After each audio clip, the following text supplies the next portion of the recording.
Прывітанне, сябры. Сёння распавяду вам пра адну знешнюю адметнасць некаторых людзей.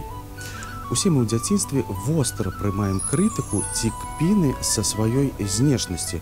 Вось і я ў дзяцінстве таксама чуў у свой бок крыўдную на той час для мяне песеньку, памятаеце гэтую, так?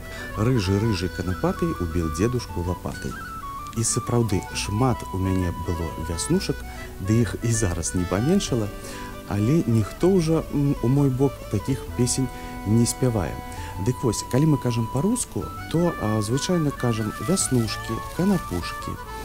А па-беларуску гэта называецца рабацінне. І пра вяснушчатага чалавека маглі сказаць рабы.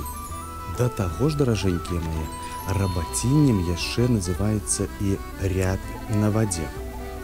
Вось цікава, калі б усе размаўлялі па-беларуску, ці змаглі б з такім словам рабацінне прыдумаць крыўдную песеньку пра вяснушчатага чалавека.